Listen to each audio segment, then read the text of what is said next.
High আমার মিষ্টি বন্ধুরা, তোমরা সবাই কেমন আছো? আশা করছি যে যেখানে আছো সবাই খুবই ভালো আছে, সুস্থ আছে। তোমাদের ভালোবাসা আশীর্বাদে আমি তো খুবই ভালো আছি। তো আজকে ফ্রিজটা ডিপ ক্লিন করব। ফ্রিজটা প্রায় 1 মাস মতো হয়ে গেল পরিষ্কার করা হয় না। তো আজকে ভাবলাম ফ্রিজটাকে পরিষ্কার করব, তারপর আর কাজ করব।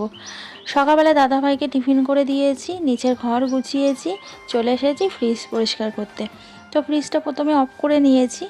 ফ্রিজের মধ্যে যা যা আছে আমি সব বার করে নিচ্ছি। আজকে হলো শনিবার, সংক্রান্তি, শ্রাবণ মাসের সংক্রান্তি।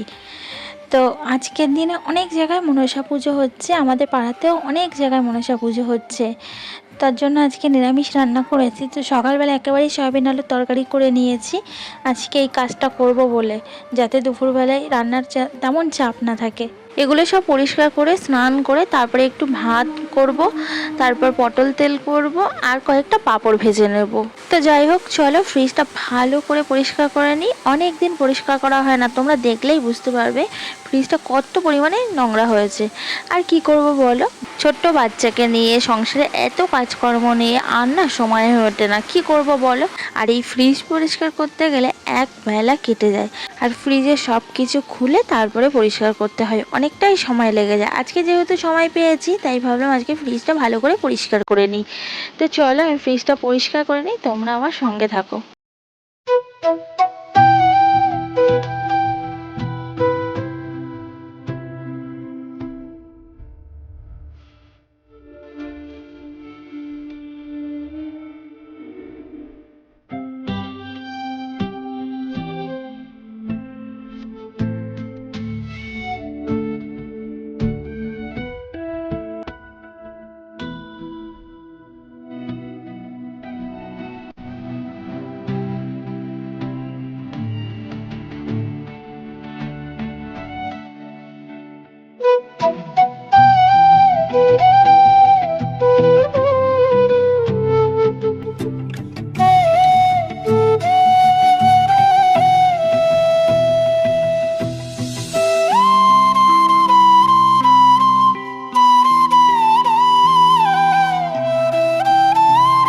আমি ফ্রিজ পরিষ্কার করছি আর আমার দুষ্টুটা দেখো মন দিয়ে দেখছে।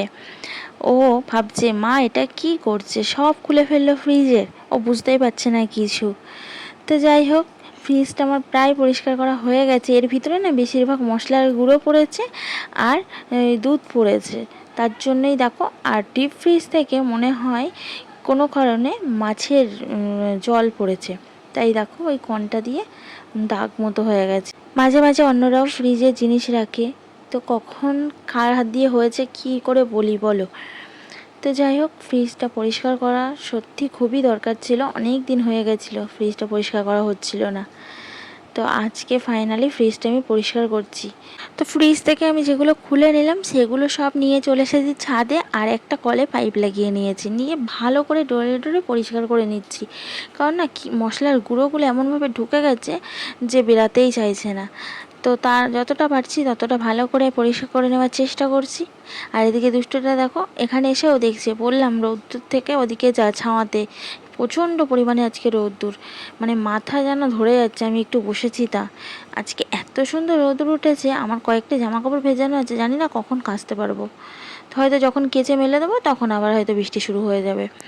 বাবা রৌদ্রে প্রচুর তাপ, আমি বেশিক্ষণ বসে কাজ করতে পারবো না। চলো আমি ঝটপট করে এগুলো পরিষ্কার করে নিই, তোমরা আমার সঙ্গে থাকো।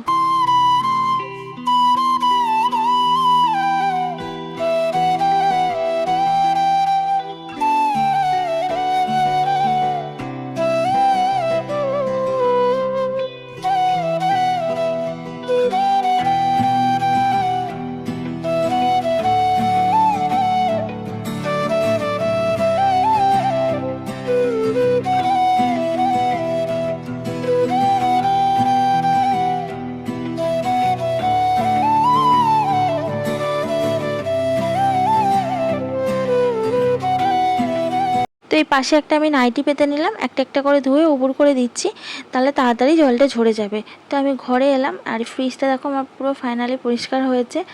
আর দেখো এখন কত সুন্দর লাগছে। ফ্রিজটার ভিতরে যে কি পড়েছিল কি জানি দাগ হয়ে গেছে। তো এগুলো সব জল ঝরে গেছে, এখন আমি নিয়ে যাচ্ছি, এবার সব এক এক করে লাগিয়ে দেবো, নাহলে যে আমার দুষ্টুটা আছে কখন যে ফেলে ভেঙে দেবে তার ঠিক ঠিকানা নেই। কারণ এগুলো তো সবই ফাইবার কাচের, কখনো একবার পড়লেই তাহলে পুরো ফেটে যাবে। ওই একটা তো বিচ্ছু আছে আমার, সারা দিনে অকাজ করতেই আছে, এত বদমাইশি করে। তো আমি না ভুলে গেছি কোনটা কার হবে, তো আমি আস্তে আস্তে করে আবার দেখে দেখে সব তাই করছি, কোনোটা ভুলও হচ্ছে, খুলে আবার অন্য জায়গায় লাগাচ্ছি। তো যাই হোক, একে একে দেখো সব আমি লাগিয়ে নিলাম। আর ফ্রিজটার ভিতরে তেমন কিছু জিনিস আমি রাখিনি পরিষ্কার করব বলে, আমি ভাবছিলাম কদিন ধরেই যে ফ্রিজটা পরিষ্কার করবো, ওই জন্য তেমন কিছু জিনিস রাখিনি, আনাজপাতি আতি জানি বার করতে হবে। তো এই দেখো আমার পুরো লাগানো হয়ে গেছে ফ্রিজটা, আর ফ্রিজটা এখন কত সুন্দর লাগছে না, পুরো চকচক করছে। দেখো পুরো আমার ফ্রিজটা ক্লিন করা কমপ্লিট, পুরো ডিপ ক্লিন করলাম আমি ফ্রিজটা। আর এখানে দেখো এই যে নেল পালিশ, কত রাজ্যের নেল পালিশ রাখা হয়েছে, ফ্রিজের মধ্যে নাকি নেল পালিশ রাখলে ভালো থাকে। তো যাই হোক, রাখা হয়েছে, কোনো ব্যাপার না।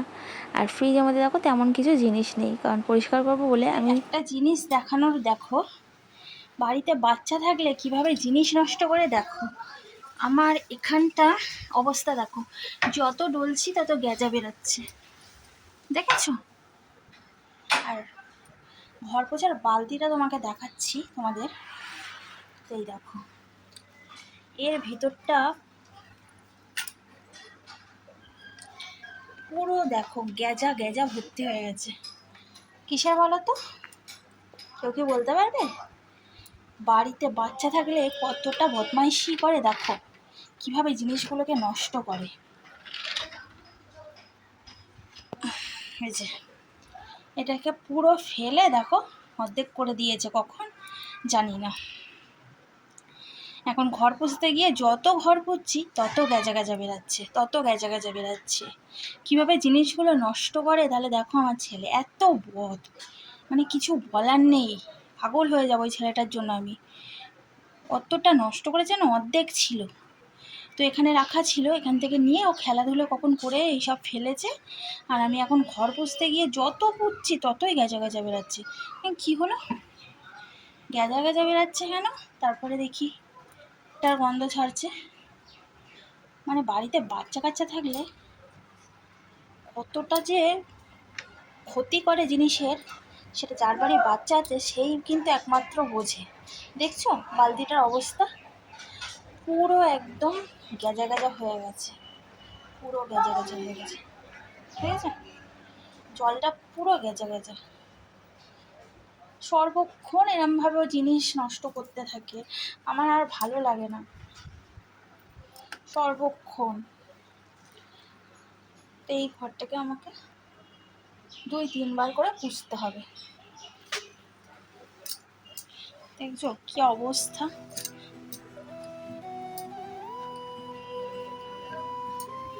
তোমাদের কার কার বাড়ি এরকম বিচ্ছু আছে আমাকে একটু বলো তো কমেন্টস করে, নাকি আমারটাই এরকম বিশ্ব বদমাস। আমি না আর পারি না, এত বদমাইশি করে, এত বদমাইশি করে, আমি একদিন পাগলই হয়ে যাবো ওর জন্য। শুধু জিনিস নষ্ট করবে, বদমাইশি করবে, কত বকবো কত মারবো তোমরাই বলো তো। তো ভাবলাম না তোমাদেরকে দেখাই, দেখো একটা বাচ্চা থাকলে বাড়িতে কিভাবে জিনিসগুলোকে নষ্ট করে, ক্ষতি করে।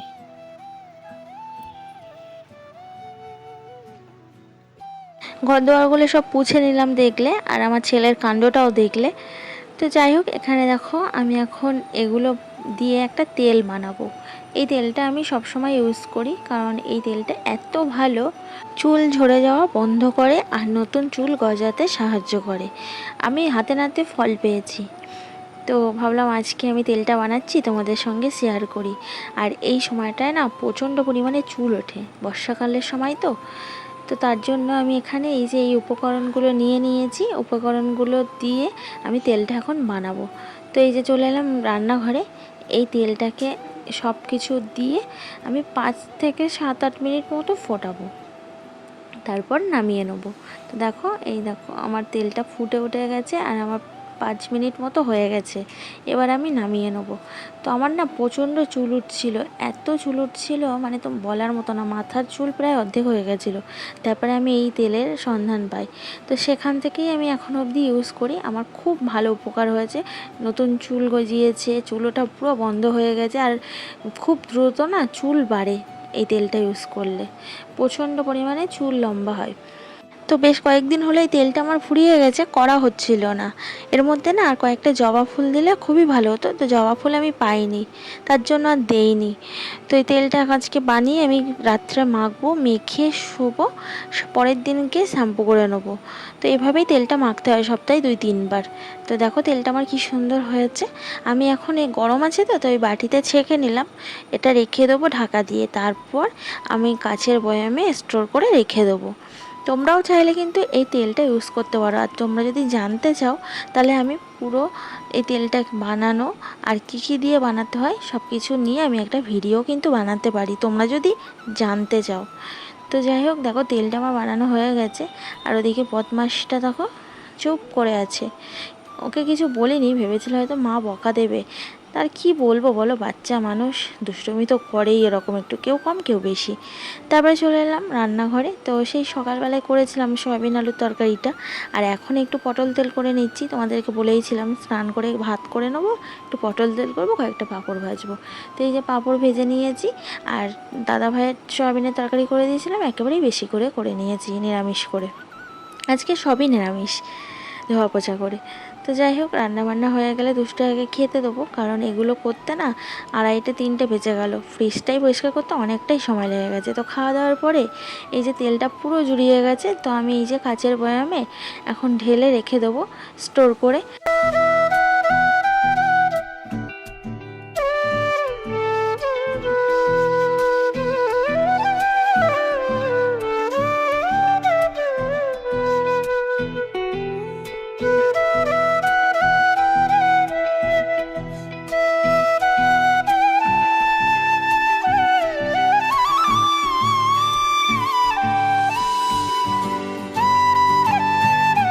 আর বলো না, সকালবেলা এত সুন্দর রৌদ্র উঠলো, মানে রৌদ্রে বসে কাজ করা যাচ্ছিল না, মাথায় যেন যন্ত্রণা ধরে যাচ্ছিল। আর এই চান করে জামাকাপড়গুলো মেলে দিয়েছিলাম, এমন বৃষ্টি এলো জামাকাপড়গুলো সব ভিজে গেল। মানে হিংসা আছে হয়তো বৃষ্টির আমার সঙ্গে। তো যাই হোক, জামাকাপড়গুলো তুলে এখন আমি আবার ভিতরে মেলবো, কারণ মেঘলা আকাশ করে আছে, আবার বৃষ্টি চলে আসবে। চলো বন্ধুরা, ভিডিওটা আজকের মতো এখানেই শেষ করছি। দেখা হচ্ছে কালকে আর একটা নতুন ভিডিওতে। ততক্ষণ অবধি তোমরা ভালো থেকো, আর আমার ভিডিওটা দেখে যদি ভালো লাগে লাইক করতে ভুলো না। আর যদি আমার ভিডিওটা দেখে খুবই ভালো লাগে, চ্যানেলটা সাবস্ক্রাইব করে আমার পাশে থেকো। যারা যারা এখনও চ্যানেলটা সাবস্ক্রাইব করোনি, ঝটপট চ্যানেলটা সাবস্ক্রাইব করে নোটিফিকেশান অন করে দাও। আর হ্যাঁ, কমেন্টস করে জানাতে যেন ভুলো না আমার ভিডিওটা তোমাদের কেমন লাগলো। সবাই ভালো থেকো, সুস্থ থেকো, টাটা।